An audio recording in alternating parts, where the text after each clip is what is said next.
Well, good afternoon, everybody.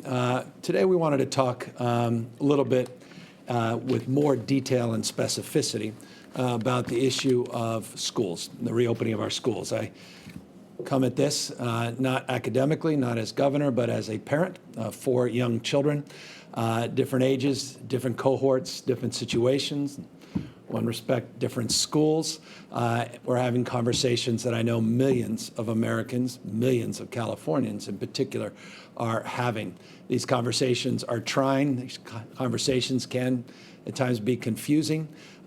This is a challenging moment for all of us, particularly parents, and particularly those that are responsible for over 6 million of our kids in our public education system. So I wanted to talk about where we are, what our progress to date looks like, lessons we learned from the spring session, recognition that good enough never is, that everything we're putting out here today we recognize requires even more work, more focus, more energy, and more effort. And so I want to just begin with that as a preamble of deep recognition of the anxiety, deep recognition of the role that we all play on making this school year, modified as it will be, as successful as we possibly can.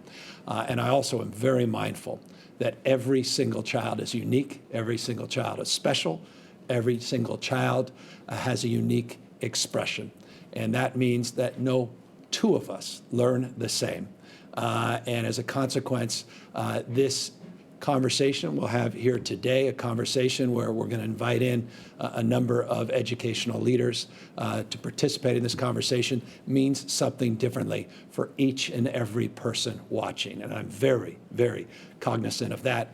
And I recognize that our role, our responsibility is to do everything we can to tailor and individualize to the unique needs of families and individuals that we're here to serve. But let me begin with a predicate, not just a preamble, and that is safety is the foundational first approach that we look at, the lens to which we advance all of our decision making. Safety for our students and safety for those responsible for educating and supporting our students. Clearly our teachers, but also we cannot forget our bus drivers. We can't forget our janitors. We can't forget all of the incredible support staff that we also are entrusted to support and protect, to keep healthy. One of the things we did a couple of months back in recognition that we needed to have time to prepare in terms of focusing on preparing the physical environment, because again, our commitment, our default long-term is in-person instruction. The social-emotional benefits of in-person instruction are self-evident. The need to develop relationships, develop connections, to be inspired by a teacher or a magical moment that changes the trajectory of one's life. It is suboptimal to have that experience virtually. That is something I believe overwhelmingly is accepted and recognized. So we are in a suboptimal environment, but with expectation and anticipation that we will go back to the environment that we are more familiar with. We wanted to make sure that our schools had the chance to be prepared in that respect, to have the procurement of PPE, face shields, face covers, thermometers, hand sanitizers, and the like. And I just want to remind you that the state itself, in anticipation of reopening our schools to in-person instruction, has provided already millions and millions of masks and face shields, tens of thousands of thermometers, and 1.5 million gallons of hand sanitizer. I recognize that's not enough, and I'll talk in a moment of what we were successfully able to do with the budget to provide an unprecedented amount of resources to supplement what the state has already provided. But this is important because I want folks to know the state's commitment to provide at no cost to the districts these supplies in anticipation of being able to move in the direction all of us want to move. That said, we're anticipating, based upon the current analysis, and we'll be coming out Monday with more detailed information as it relates to county by county watch list, which is foundational. We'll talk more about that in a few moments as well. But we estimate, at this moment at least, over 90% of our students, and you can argue it's closer to 95, 97% of our students are likely to start the school year with distance learning. And that's what we're preparing for. That's what we're disproportionately focused on. That school year has already begun for many, yesterday, today, next week, large cohort week after. So school year is upon us, and we are now just beginning this journey together on a more robust approach to distance learning in this state. We made this point that schools may be closed. I've made this point in the past, but class is still in session, that we are committed, we are accountable to continuing to ensure that not only we're preparing our teachers to be great teachers in a very constrained and difficult environment, preparing our students to be at their best, but that we are preparing a broad strategy, recognize that we still have a lot of gaps and a lot of inequities that need to be addressed. And so we will get to some of the details of what we're planning to do in that space in a moment, but I want you to know that is top of mind, and we're very cognizant of our responsibility in those challenges. Accordingly, we've been guided over the course of the last many months by a lot of outreach. I want to thank, and he'll be on phone in a moment, our Superintendent of Public Education, the work CDE, California Department of Education, has done in terms of their outreach, formal, informal, surveys that they've put out, surveys that the state has put out, other organizations, nonprofits, NGOs have put out, really trying to get a sense of where school districts are, where parents are, and where our workforce believes we need to go as it relates to supporting our efforts on distance learning. You'll just see three specific surveys on this slide that represent different times and different questions related to our preparedness. You'll see that first comment, or rather first stat, 96.1% of school districts that reported they were at least starting to provide technology for students for distance learning. This was at the end. This specifically was a survey from May 15th to the end of the school year where we were all rushing to provide for distance learning. But you can see the vast majority, overwhelming majority of districts, we're moving in that direction. And we want to carry that momentum and all of the challenges related to the closing of that school year and spring session, the lessons learned, want to carry some of that momentum into the fall session. 91% of parents in another survey, this was done in late July, say that they have the technology needed for distance learning. Now, I recognize you get under those numbers. What does that mean? One laptop for four members of the family? That's not adequate. Download speeds that may not be top of class. All of those things are self-evident in terms of our concerns, but you get a sense of where parents at least felt they were as it relates to just basic technology needs for distance learning. But when you get to the issue of confidence, when you get to an issue of more nuance, you can see a smaller number of people, districts, students, and families feel that they have ultimately the kind of capacity, understanding, ability to utilize this technology in a meaningful and more robust manner. And so we talk in terms of bridging the digital divide. It's not just about Wi-Fi hotspots and not just about what you plug those virtual hotspots into. It's also about something much richer, much deeper. That said, we put out new requirements. Not every state did this. In fact, I would argue the vast majority, based upon our analysis of states, have not done this, but California did. We put out expectations, guide rails, with real money, and I'll get to the money in a moment, with our expectations for our statewide requirements as it relates to what distance learning would look like. The reason we were able to do that is we had enlightened leadership in the legislature that was committed to that cause. Obviously, the great support, the Superintendent of Public Education and Linda Darling-Hammond at the school board here you'll hear from in a moment as well. But we were able to have clarity in terms of our conviction that we believe that distance learning was likely to happen based upon community spread of COVID-19 and the background rates. And so we had time to really be deliberative, time to work with the legislature on protocols, processes, on budget language to really condition requirements with funding. So it's really about local flexibility at the end of the day, but with real accountability in terms of minimum requirements. Those include access to more devices for those that don't have them, more connectivity, quality connectivity, daily interaction. Look, as I said, digital, or rather distance learning, is suboptimal. We just don't want people to take their lectures and just videotape them and then provide them online. By the way, you can just go to YouTube and pretty much get that in every subject matter that's ever been debated since the beginning of mankind.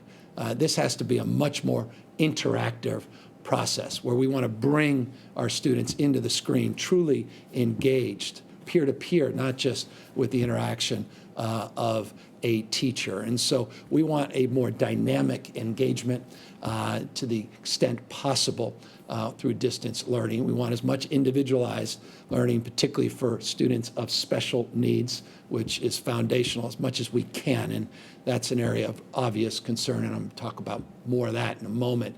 We want challenging assignments. We don't want just people to dial this in, and we want to recognize the diversity of this state, children, as well as parents that are not necessarily as proficient in English, so ESL learners, English second language learners, and obviously meeting the needs of those with special challenges.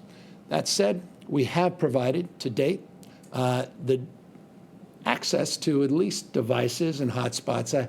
I've talked on multiple occasions in the past. I want to thank Tony Thurman and his digital divide task force that he put together, and Linda Darling-Hammond. I want to thank my wife, first partner, Jennifer, for her outstanding work, making phone calls. Trust me, I was standing next to her in many of those cases, emails on Sunday morning, trying to get philanthropy and individuals as well as companies to provide devices and Wi-Fi hotspots. I think you've seen those numbers, 73 devices, 33,000 devices.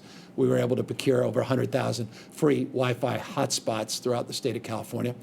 We subsequently worked with California Public Utilities Commission, and they've made available an additional 87,000 Wi-Fi hotspots, part of our budget effort, and they set aside tens of millions of dollars in this space to help supplement the support for bridging that divide for our schools. The issue, though, of digital divide can't not be just distilled in simple numbers of devices and Wi-Fi hotspots. We really need to provide an abundance of resource. I don't know, abundance means something to some people. Others say, well, it's a scarcity of resource. But I will say I'm proud this state took a lot of the CARES Act funding, a lot of the federal dollars for this pandemic. Many other states use that money for general fund purposes, appropriately and understandably. We used a disproportionate amount of that federal stimulus dollars, and we gave it to our education system this year for learning loss, focused on equity, focused on the lens of addressing the lessons we learned in spring in anticipation we may need to bring those lessons and closing that divide into the fall session. $5.3 billion, real discretion, real capacity to procure more PPE, to provide more deep sanitation, to supplement supports, to individualize learning to the extent possible, speech therapy and other supports for those with special needs, and of course to provide more Wi-Fi hotspots, to provide more direct supports, fiber to the extent possible and preferable, to provide obviously more Chromebooks and the like. 100% of the eligible schools in California have not only been made aware of those resources, 100% have applied for those resources before the first deadline, and they're receiving those funds. I want to encourage you, we have the ability now with our COVID19.ca.gov website, encourage you to go to the COVID19.ca.gov website, COVID19.ca.gov. Go to the site and you can learn to see exactly what your school district, what their allocation was of that $5.3 billion. You can see here on this slide, $450 million went to LI Unified School District, Fresno receiving about $87 million, Elk Grove, $44 million. These are just examples of the money being distributed, available, ready, with flexibility, focused on the issue of learning loss. Again, equity is the word that we are focused on and fully resolved and committed to advancing. when you look at the distribution of funds, if you allocate them equally, you're not allocating them equitably.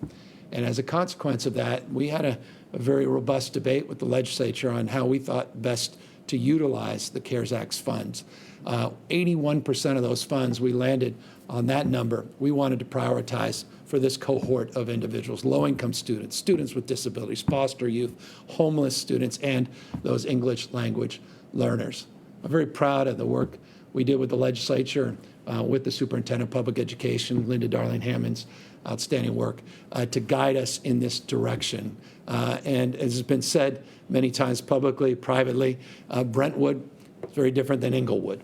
And as a consequence, the needs are greater in Inglewood. As a consequence of that, we want to provide additional flexibility of resource to address those needs, to do what we can to address these disparities and gaps that predate COVID, but have now been exposed at a different scale since this pandemic. And so that's the framework of focus: equity lens, robust funding to address learning loss despite other budgetary concerns, flexibility that is needed for districts, recognizing localism ultimately is the clarion call as it relates to education in the state. It's enshrined in the state constitution, local control over 1,000 school districts in this state. So it truly is bottom up, but bottom up this year with guardrails and real money and real expectations in terms of the supports that we expect to see. With that, I want to just express my deep gratitude for the support we have received as a state through his leadership. It has been demonstrable throughout this pandemic. Tony Thurmond has been not only an advocate in his role as superintendent of public instruction in the state of California, but he's an incredible partner to the state and state agencies in his ability to convene people, his ability to work with local districts and do the work that his task force has done, including key legislative leaders. I want to thank them as well for their support and participation. Has helped us not only procure and identify the capacity in terms of philanthropy and more devices and Wi-Fi hotspots, but to do something else. And he can, I hope, talk to this, but please, Tony, talk, he's on the phone, about more broadly your feelings about where we are and where we're going together. But I did want to just acknowledge your work, and I pointed this out. Tony, you may not be able to see this on a slide. The work you did with Apple, T-Mobile, Office Depot, we put out Staples, they all deserve credit, Edison, that have set aside hundreds of thousands of devices for California schools. That may not seem that interesting or even impressive, but there's a global demand for supplies, for Chromebooks, and for equipment for education. I don't want to say it's equivalent to the PPE stress that we all had early on as it relates to supplies, but supplies are constrained and they are not as abundant as they once were. And I just want to thank the superintendent for working with these companies to set aside and prioritize the access of quite literally hundreds of thousands of these devices for our school kids. It's a perfect example of something that may not have gotten a lot of attention, but was a lot of work. And he led that effort, as well as making a point that we followed up on. It's this last point on this bullet. And Tony, I'll turn it over to you right after this. And that is to see if we can leverage our purchasing power outside of just the school districts working with CDE, California Department of Education, but how about the state coming in with all our purchasing power and doing a device state negotiated master contract so we can bring down the cost, again, buy at scale, more competitive capacity to get lower costs. That's exactly what we're doing. Thank you, Tony Thurmond, and Mr. Superintendent, please, if you could just add your voice to all of these efforts. Thank you, Mr. Governor. Thank you for your leadership. It's an honor to work with you and the legislature and the State Board of Education on doing the things that we need to do that, in my estimation, amount to the most difficult circumstances that we will probably encounter in our lifetime. It is just that. It is a pandemic of worldwide proportion, and its impacts on California and our nation are just significant. But I am grateful that we live in a state that is led by a governor and a legislature that have made $5.3 billion available to support the needs of distance learning.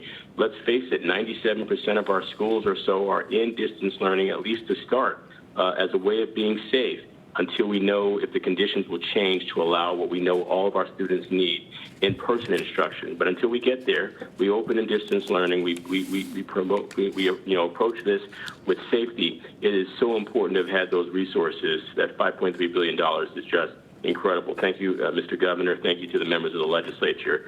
Like the governor said, we approach this in our work, but we also approach this as parents.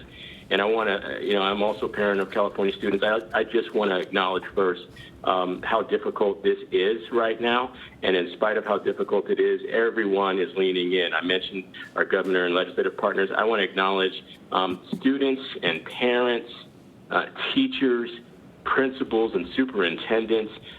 Everyone is just leaning in to figure out how to make this happen. One thing that I've noted is that for every piece of guidance that any of us puts out, the pandemic is constantly changing, and we've all had to be constantly changing. The governor does these press conferences on a regular, is always giving new updates. We've tried to provide updates to the field on a regular basis, but our parents and students and educators are constantly adapting. The beginning of school is always a time that's both exciting and filled with anxiety. I would say that that's mounted to a higher level now because so much has gone into preparation for months. We've all been providing guidance, but the pandemic changes, so then we have to change the guidance. So things are just moving. I just want to acknowledge that. This is a difficult environment to work in, but I want to applaud the resolve and resilience of everyone, students, parents, educators, administrators, all leaning in together. Our county superintendents are so important to this process. They convene regular meetings of all of our 1,000 school districts.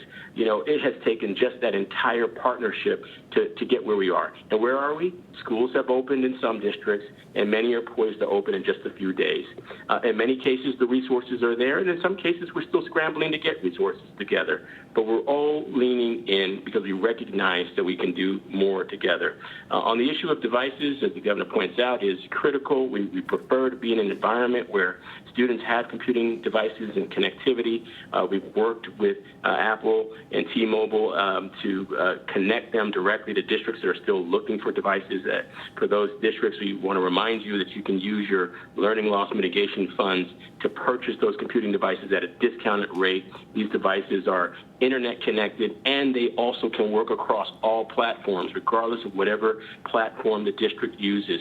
As the governor has pointed out, there is a run on supply worldwide. There just aren't enough computing devices, but Apple and T-Mobile have prioritized devices.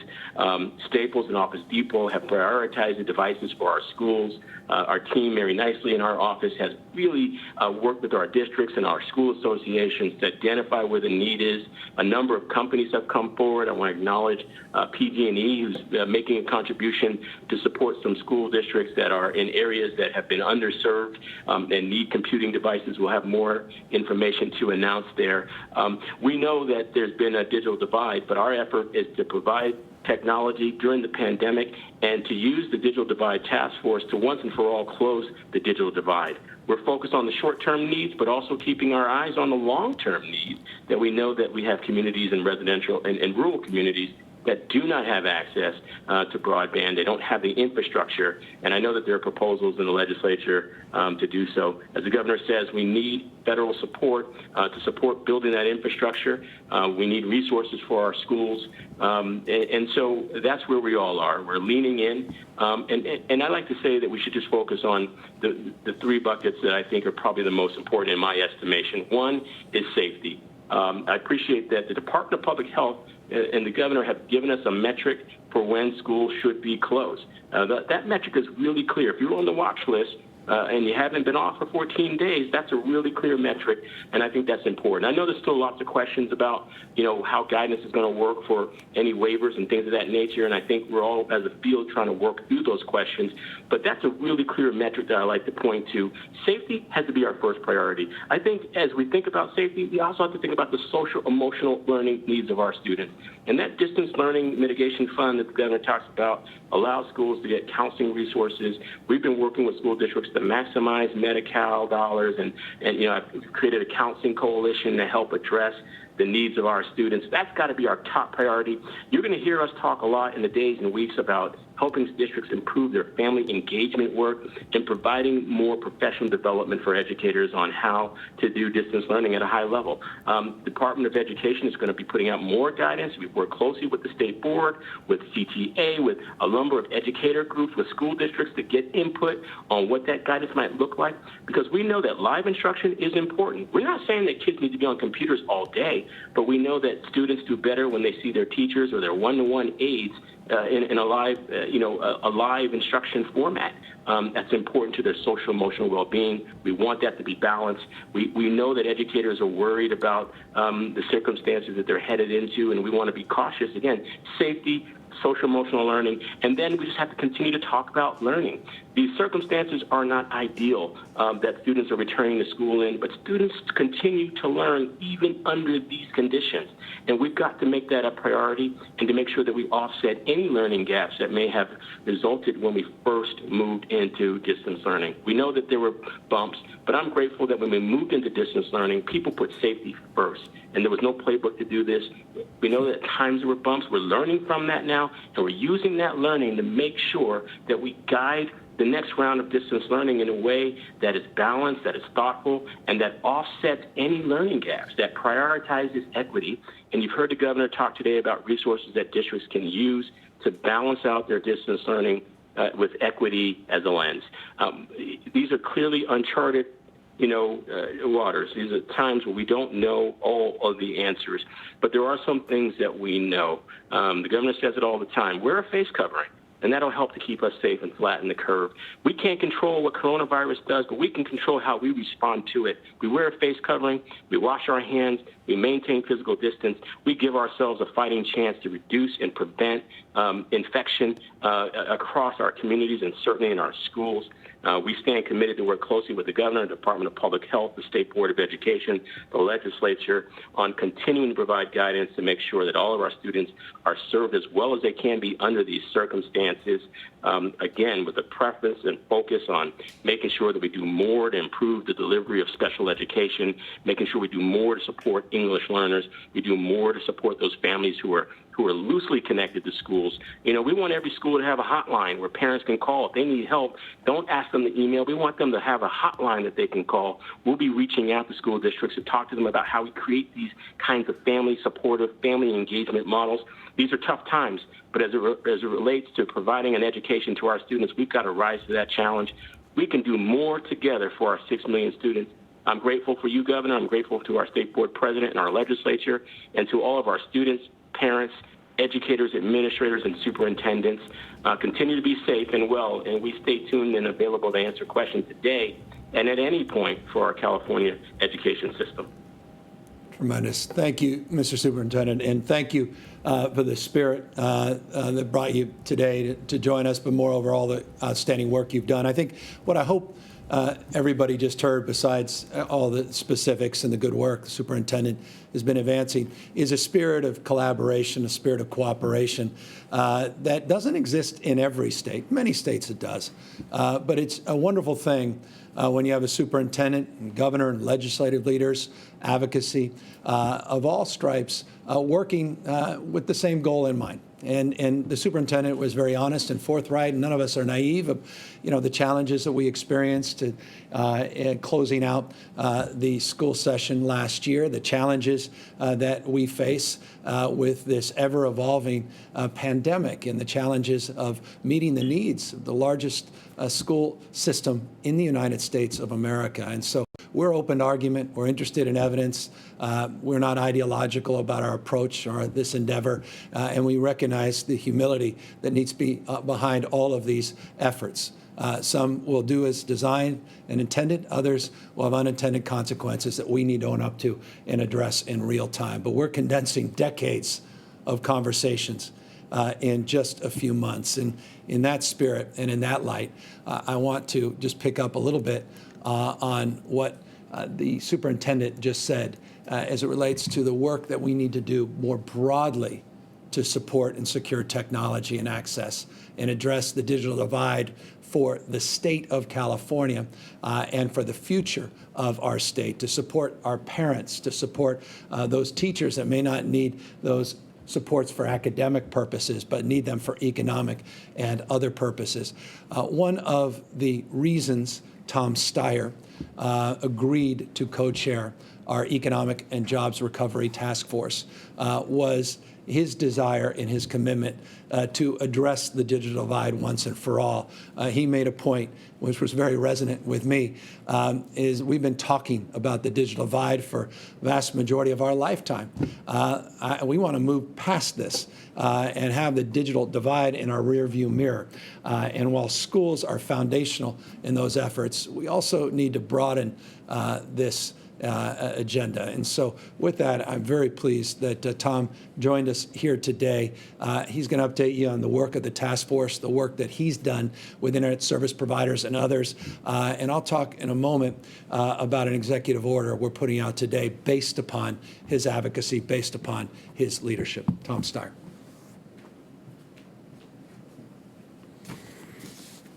Thank you, Mr. Governor. And I want to take a second at the outset to thank the governor and his team. They are working incredibly hard. They are making tough decisions every day to put the health of Californians first. And as the co-chair of the task force, I am very proud to play a role in helping advise them. We know that across the board, this pandemic, among its many profound impacts, has laid bare the inequalities that are baked into the foundation of our country and all of our systems. One specific example is that too many families, mainly low-income families of color, are without quality internet service.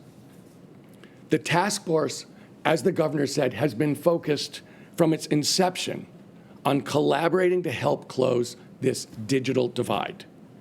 Our discussions have ranged over how it's affecting every aspect of our economic and social well-being, from telehealth to teletraining to e-commerce, but particularly the issue of distance learning, now that over 6 million California school kids will be learning online this fall. That's why with everyone from Governor Newsom to State Superintendent Tony Thurmond to the state legislature, every member of the task force is committed to closing the digital divide in California ASAP. We want a more fair, more resilient, and more inclusive economy in the 21st century, starting with ensuring that everyone has access to the tools that they need to succeed. And in particular, we know that under no circumstance can we, the adults, fail our children. We cannot take no for an answer. Specifically on the task force, we've been working with members that represent Apple, Google, LinkedIn, Esri, AT&T, NBC Universal Comcast, Salesforce, Edison International, the community foundations, the California Teachers Association, and others. And they've been working diligently to bring forward specific ideas to address all aspects of the digital divide. In addition, we've been working with the other relevant private sector companies who are not members of the task force to make sure that we work collaboratively to get a comprehensive solution. In particular, the task force commends and appreciates the work of the internet service providers in our state and their long-standing efforts to provide connectivity to all Californians. But now we seek and need an even stronger partnership with them. During this time of distance learning and COVID-19, the internet service providers should and must increase their outreach regarding their affordable plan offerings, help deploy near-term connectivity solutions, as well as ensure that financially insecure families remain connected. We're also looking at a number of ways to provide technical support, including leveraging the community-based programs that are already working to advance digital literacy in our communities, and finding community volunteers to provide real-time assistance to people trying to learn online. Lastly, I just want to reiterate how thankful we all are to serve a governor that listens to scientists, puts public health first, and is willing to put together a bipartisan economic task force. A governor who says, put your partisanship aside, bring me your best ideas, and let's rebuild together. At a time of great division and emotion across our country, we are doing it together. That's how we're supposed to be in America, especially when times are tough. Thank you. I appreciate the sentiment, and moreover, Tom, thank you for all your outstanding work leading this task force.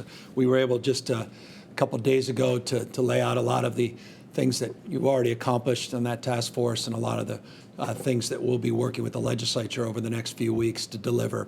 But none is more foundational in the fate and future of the state of California, to future-proof this state, to address the issue of equity, to address this divide, again, that transcends just our school system, but persists all throughout our society, then finally dealing with this digital divide in the state of California. No reason the state of California shouldn't lead the nation in this space. That's your resolve. It's our collective commitment, and we codified a lot of that based upon guidance and support that the 100-member task force provided, based upon guidance and support that a lot of key legislative leaders have provided, based upon the expertise we're able to source at the California Public Utilities Commission and elsewhere. We've put out today an executive order, quite literally codifying a lot of those recommendations, a lot of those thoughts. We have specific goals as it relates to not just access to the internet, but quality access. And we're talking in terms of a goal of 100 megabytes of download speed, which should be a foundational pursuit for all of us across this country. I mean, that's close to fiber-like speeds, but that's where we need to be if we're going to be globally competitive and provide the quality of education, regardless of our backgrounds, that people deserve. We put out new mapping expectation. That was Tom's reference to Esri and others. New data collection, more transparency, more accountability. We have some strategies on funding, working with the legislature, and what Superintendent Thurman referenced, some of the legislative pursuits that are currently underway, and new expectation in terms of time to delivery and deployment and adoption. We also have dusted off this old broadband council that existed, in a world that no longer exists, or at least was conceived in a world that no longer exists. We're still in sort of the dial-up mode in some of our thinking, and so we're gonna be upgrading their work and put together a new action plan that has to be fundamentally reimagined moving forward. So just wanted folks to know there's progress in that space. It's in the thematic that we're advancing here today as it relates to digital divide and distance learning for our kids, but it's, again, foundational for our economic future as well.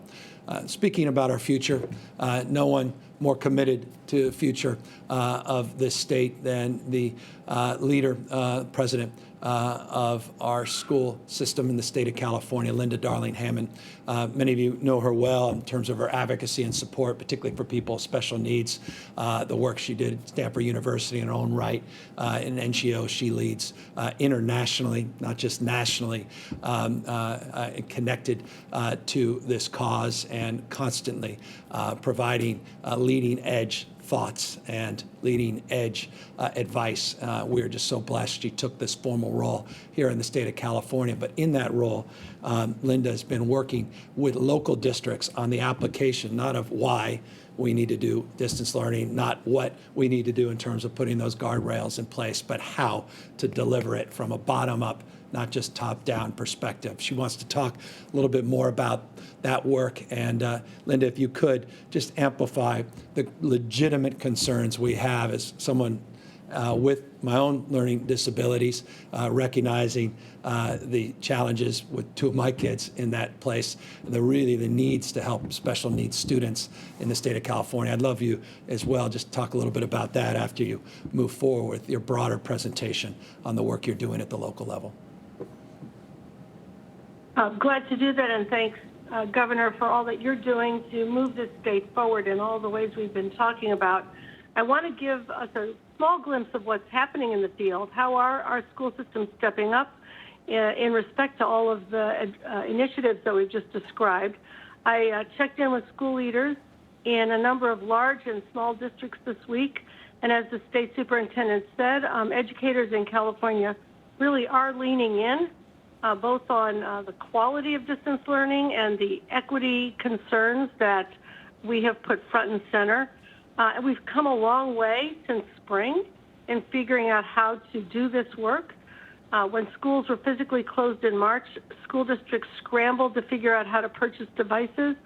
There were supply chain problems, how to get 20% of households without Wi-Fi wired up, how to help teachers learn how to effectively teach online. Since then, a lot has happened. Our 58 county offices of education have stepped up in a big way to help districts with technology and training. 4 of these counties, Kern, Orange, San Bernardino, and San Diego, have launched a distance learning consortium through the CCEE, which provides curriculum units and lesson plans, as well as training for teachers. Many have created their own digital equity task forces to purchase and distribute computers. The California Department of Education and the California Collaborative for Educational Excellence have been providing guidance, toolkits, webinars, and professional learning opportunities, as we heard. Districts have spent the summer gearing up to ensure quality and equity in distance learning. In talking to school leaders this week, in districts ranging from our biggest districts in Los Angeles, San Diego, and Long Beach, to tiny, high-poverty rural districts like Elk Hills, which is 30 miles east of Bakersfield, and San Lucas, which is in a part of Monterey County that has no streetlights or sidewalks. I've heard how all of those districts have ensured that 100% of their students can have laptops and hotspots in settings ranging from households to homeless shelters. A huge amount of learning has really gone on. San Diego and Elk Hills held focus groups with parents to learn about what worked and what did not work last spring, what families need. That guided their plans for common online platforms and instructional approaches in the fall. Los Angeles learned more about how to offer effective online instruction by offering summer school to all, and more than 100,000 students showed up, studying reading and math, of course, but also music and the arts. Thousands of them took guitar lessons with instruments donated by Fender Guitars. They've got another 2,000 coming this year because they're committed to having the arts side by side with math and social studies and science and English language arts in their curriculum. I heard from all of these districts how schools are organized to ensure that students will have daily face-to-face instruction covering the core instructional areas, plus PE and the arts in large and small groups and in one-to-one settings where those are needed to meet special needs. And every one of these districts had really thought through how to get services, wraparound services to students with special education needs, even online, but they're interested as soon as it's made viable to bring small groups back face-to-face. The staff have learned how to use platforms and Zoom breakout rooms and chat boxes and how to work more effectively with parents and students in these virtual settings. In San Diego, parents and students, along with teachers, will have professional development at the start of the school year, August 31st for them. They'll all learn how to engage daily in the online learning and the project work that is going to occur in each of the subjects, as well as how to access teachers during their office hours for one-to-one problem solving. In Los Angeles, school starts next week. In addition to the daily classes in all their content areas, students who are in need will be able to access free online tutoring to anyone who needs it. In Long Beach, starting September 1st, the district has more than enough laptops and hotspots for every child. The courses are planned and ready. And as was true last spring, they've identified excellent teachers who do a terrific job of distance learning, who are offering classes in specialty subjects online. As many students as want to can come. Last spring, some of them drew over 2,000 students, and some will be offering demonstration lessons online for other teachers who want to learn their approaches. In Elk Hills, school started this week. 100% of students were connected and in attendance by day 2 of classes. This district has overhauled all of its curriculum plans in the subject areas to use technology to accelerate learning.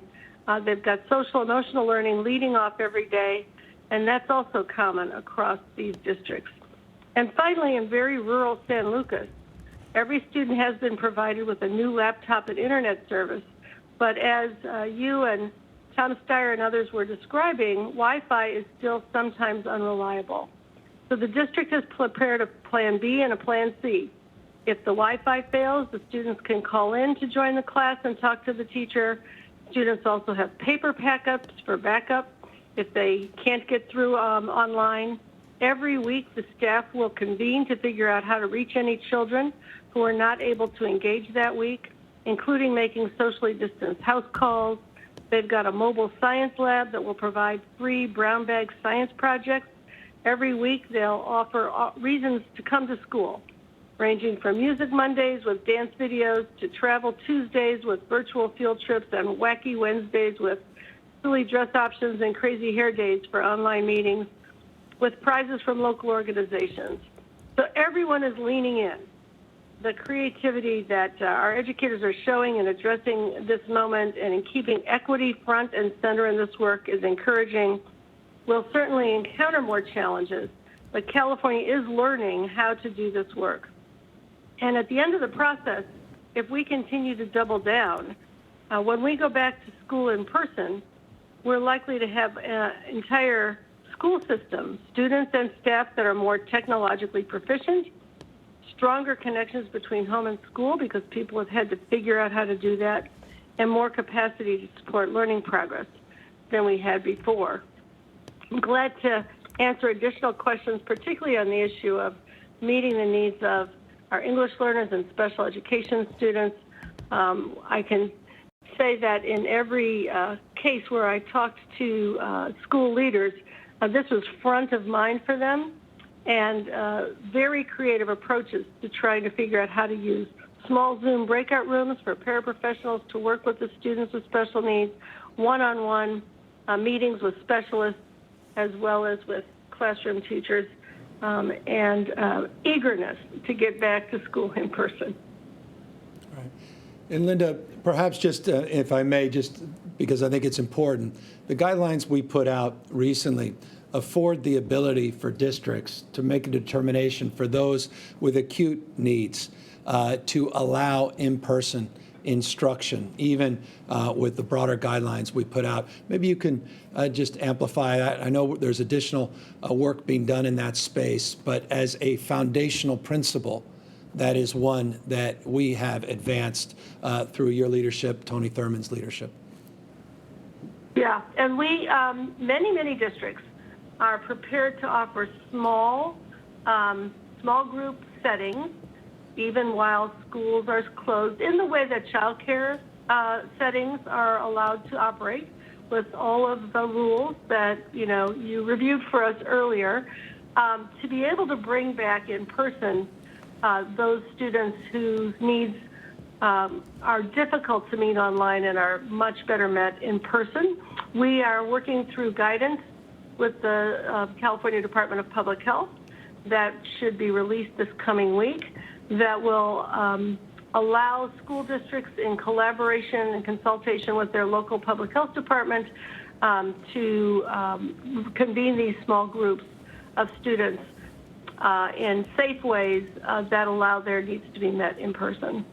I appreciate that. More on that subject, but I appreciate you just setting forth the broader tenure of expectation in terms of our recognition that there are simply kids that will never, ever have that quality learning that we all desire to advance online, no matter what kind of support we provide, even if we individualize it. And so we'll require even more. And so thank you for all of your work in that space, and including just your incredible advocacy. It's a space, I don't want to get off topic, but over the last year and a half, the budgets that we have preserved, even in this economy, and the budgets we substantially enhanced last year, were in the special education space, and we recognize we have enormous amount of work still left to do. Again, as I said, closing things out, bottom line, learning is non-negotiable, but neither is safety. With that, let me briefly go through the issue that brings many of you to these press conferences and quickly update you on the latest number of positive cases that we have brought in since August 13th. You'll see a number there of 7,934, as was the case on Wednesday. Before you jot that number down, consider that this will be the last day we will have to report backlogged cases related to a backlog that many of you are very familiar with. Of the 7,934, 4,429 are backlog cases, putting our new case number today at 3,505. So this was the day we committed to reporting out our efforts to clean up that backlog, bring all the positive cases related to the backlog of total cases, roughly 295,000 cases.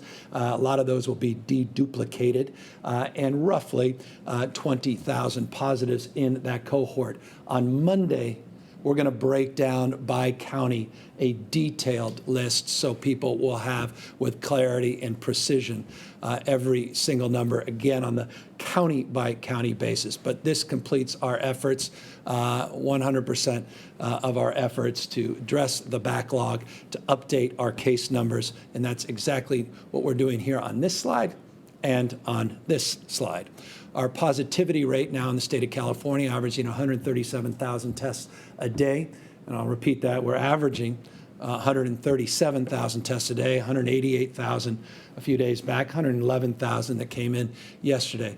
Averaging 137,000 cases. We have a positivity rate, percentage of people that test positive for COVID-19 versus the total number of people that were tested of 6.2% over the last 14-day period. Last time I presented the positivity rate, it was at 7.0%. Today, at 6.2%, moving as we asserted a few weeks back and certainly asserted last week in a positive direction. You could see here, and you unpack this, the 14-day look at the positivity rate, see where it was even pre the last presentation at 7.0, over 7.3, dropping down, stabilizing, bouncing around a little bit in the last 7 or so days. Not surprisingly, and in accordance with trends that we have presented consistently over the course of months, positivity rates, hospitalizations, ICUs, having a relational construct here. Hospitalization numbers continue to decline. 14-day number, 19.9% decrease, 20% decrease over a 14-day period.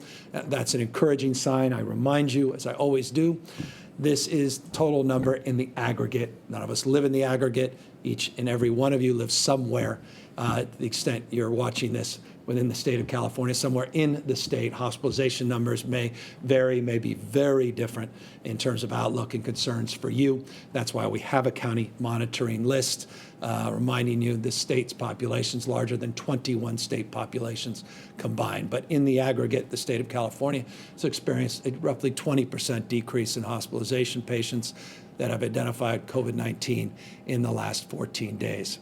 The last slide presentation, last Monday, you saw numbers as high as 9% total capacity in the hospital system, bed capacity filled with COVID-19 patients. We're now at 7%.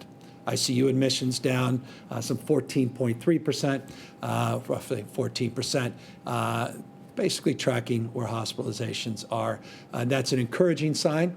We need to see more stability. We need to see that line continue to bend in this direction. We're not out of the woods. Do not take that snapshot, by the way, of 33 or so hundred positive cases to assume anything. The trend over a 14-day period shows a much higher number than that, but we are seeing a trend nonetheless that is moving in the right direction because of all of your outstanding work. Thank you to everybody watching. Thank you to 40 million Californians and those that have really done their best to be responsible not only to their own health, but to their friends, family, loved ones, and the broader community and the society we're trying to rebuild after this pandemic. Care capacity in the ICUs down to about 20% from 22, 23. And so you see that reflected in the pie chart. Again, encouraging numbers, putting a little less pressure on the system, but again, that pressure persists in certain parts, certain regions of the state, disproportionately now, as we've been very clear about in the Central Valley. 8 counties that continue in that valley to be top of mind of concern and consideration. But even in the Central Valley, we're seeing in most cases, not every case, most case, a rate of growth that's beginning to decline, but still growth that is of concern. As the superintendent said, I don't have to always say it, please wear a mask, continue to physically distance. These are rules and guidelines that we put out within our education system when, not if, we reopen for in-person learning. That will happen, if you ask when that will happen, sooner than later if we continue to wear a mask and continue to take seriously the need to physically distance, including this weekend, where we now have a new flex order that just came out from Cal ISO, independent system operator. That basically means those are the experts as it relates to energy consumption in the state. They wanted me to tell you that this flex warning that they put out today means it would be helpful to the entire electrical delivery system in the state of California if you can, to the extent warranted and possible, reduce your electricity consumption between the hours of 3 and 8 p.m.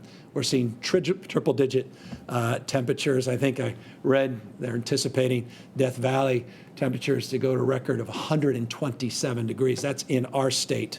That's not some distant land overseas. The next 7, 8, 9, 10 days, we're going to experience record-breaking temperatures, as the case in any jurisdiction on the globe. That means we can all do well just to be thoughtful about our electricity and energy consumption. So if you wanted to remind your kids when you walk out of a room to turn the lights off, this is the time to do it, particularly between the hours of 3 and 8. When you're out there this weekend, because of those triple-digit temperatures, we encourage you to physically distance, avoid as much mixing as you possibly can, maintain your vigilance as it relates to your own personal hygiene, and washing your hands being the most impactful thing you can do. So that's a very long-winded presentation. Forgive me, but I don't know anything more important to parents out there in the state of California than the subject matter that brings us to this hour. And I also want to just again thank the head of our State Board of Education, Linda Darling Hammond, and thank the Superintendent of Public Education, Tony Thurmond. Thank you to the co-chair of our Economic Recovery Task Force, Tom Steyer, for their participation, their presentations here today, and all of them stand by with me to answer any questions. Hannah Wiley, SAC B.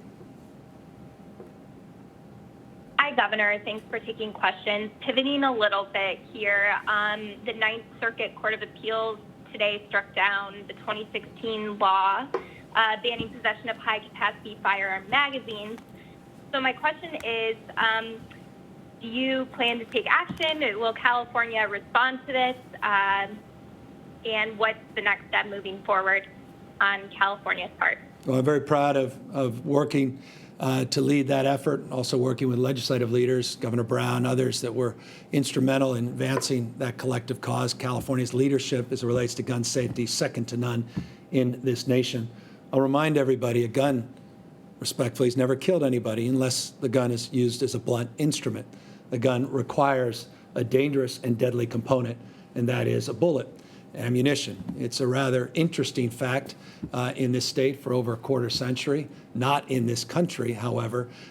We have background checks, comprehensive background checks, at least here in the state of California, on gun purchases, but not on its deadly component. And so we've long advanced efforts to focus not just on guns, but also focus on keeping those dangerous components out of the hands of people that otherwise should not be afforded that fundamental privilege/right. Large capacity magazine clips, with respect, I think, fall into that category. There's been local ordinances that have been upheld by the courts. The state ordinance, I haven't had the chance to read the decision. It just came out. When I do, I'll have a chance to respond in detail to your question about what our next steps are. But I think it was sound. I think it was right. And I think that the overwhelming, I know the overwhelming majority of Californians agreed when they supported a ballot initiative that we put forth asking them for their opinion on this subject as well. Patrick Healy, NBC4. Thank you very much. Mr. Governor, a couple of questions, one related to COVID and one related to the problems with the United Parcel Service, USPS Postal Service. Doubts whether or not it will be able to deliver the volume of mail-in ballots for the November election. Is there anything that the state of California can do to deal with that? And the COVID question in schools is related to what Linda Darling-Hammond was talking about, these small groups of students with special needs being able to convene in person. Can that occur in the counties on the watch list? And when will the specific guidance for that be coming out? Thank you. Thank you for the question. And since I opened up that door and opened up the conversation in anticipation, rightfully, that someone may bring it up, it's certainly one we've been talking about for months now. Linda, you're still on the phone, and if you could answer that question, and maybe you can also amplify it, talking a little bit about just a broad strokes preview of some of these care center concepts that are also being formalized throughout the state. Right. So even as we speak, child care centers do operate for essential workers and so on in various parts of the state, including the counties on the watch list.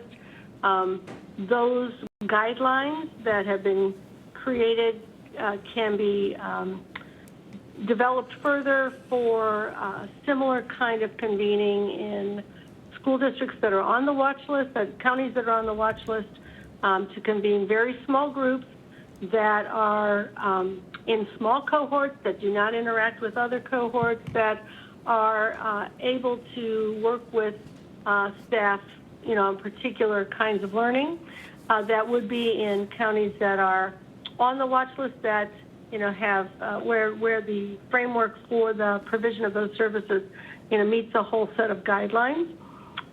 Similarly, there are places in the state that are figuring out how to offer settings for children to come to for distance learning if they're in a place that cannot receive internet, or where there's not a parent at home, or if they need additional support. In San Francisco, the Department of Children, Families, and Youth is creating some of these kinds of essentially child care-like settings, small groups with social distancing, face coverings, and support of adults to be sure that kids are supported even during distance learning.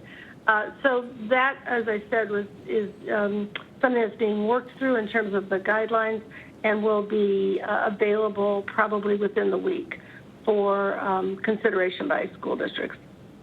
Appreciate it. The question is a very sensitive one and very poignant and personal one for hundreds of thousands of families in this state. And so I appreciate, Linda, you're illuminating a little bit more about what's already happening in this space, but moreover, some of the more specific prescriptive guidelines we'll be putting out. Again, a lot of pressure, a lot of anxiety on parents, on students. These kids are kids themselves, and our teachers and paraprofessionals and others. And I just want to say to all the teachers and paraprofessionals, thank you. Thank you for working through your own anxieties, your own fears, your own concern about your own personal health. Many of you have kids yourself that need support in addition to the kids that you are supporting every day in our virtual classrooms. I know all of you got into education for equity purposes. Overwhelming majority you did, to right wrongs, to address the issue of social mobility, and care deeply about learning disabilities and learning differences and the needs, the special needs that so many of your students have. So again, a lot of work being done, a lot of anxiety in this space, and know that we've got a good team, Linda and her team, and of course, great work of our superintendent that are resolved for the long haul to address these issues. Let me just quickly address the issue as it relates to what's happening or not happening with some of the sabotage that's clearly intentionally being done to our postal delivery here in this country. This is going to impact not just elections, it's going to impact your ability to get quality care in terms of your prescriptions, to get information, to be able to correspond with loved ones and the like. Vulnerable populations disproportionately being impacted because of their utilization of our postal system. I haven't experienced this in my lifetime. I don't know that any of us have. The weaponization of sorts of our postal system. Here's an answer to your question. I am not a member of the federal government, but however, as a federal taxpayer, I demand and expect more of our country, and that first needs to be called out. I'm not alone in calling that out, and I don't know that this, by any stretch, is even a partisan issue. I think vast majority of us, regardless of our political stripes, would assess the situation accordingly and assert, I think, similar sentiment around legitimate concern about sorting systems vanishing, around concerns around just basic, fundamental, life-saving delivery that has been part of our proud history as it relates to our postal service. It's Americana, it's apple pie, and I'll throw in baseball. That being said, it relates to the issue of what the state can do. Let me tell you what we've done. I signed 2 executive orders a number of months ago to jumpstart the process, working with our Secretary of State, Alex Padilla, on mail-in ballots. Mail-in ballots are well known and well utilized here in the state of California. Increasing numbers every election of people using absentee ballots, which are mail-in ballots, very effectively and very safely. The numbers increase every single year, but not everybody wants the benefit of a mail-in ballot, even in a pre-COVID environment. They want the in-person experience. There's something that is very touching and emotional about that. I'll be honest, that's my preferred source of voting. There's something about Election Day, bringing your kids, as I have last few times, and sort of teach them civics. That's deeply emotional and it attaches very deeply very deeply in my memory from the first time I was able to vote. We want to provide those points of access as well. And that was a second executive order I signed, to provide access points for drop-off that is not just to the Postal Service, drop-offs of ballots that you may have filled out at home but want to drop off in person, provisional ballots and the like, and the work that obviously needs to be done for people that otherwise are not accessing or cannot, for other limitations and challenges, the absentee or mail-in ballots. Those 2 executive orders were codified. Thank you to the leadership of the California legislature. They passed 2 pieces of legislation, and I recently just signed them to double down on those commitments, but we also did this. We have a provision that allows 17 days to collect ballots.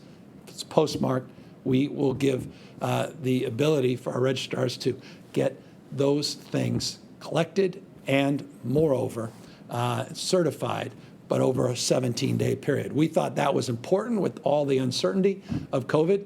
We didn't realize how prescient, not just important, that now appears to have been with what has happened with some of what I would describe almost as vandalism of our postal system.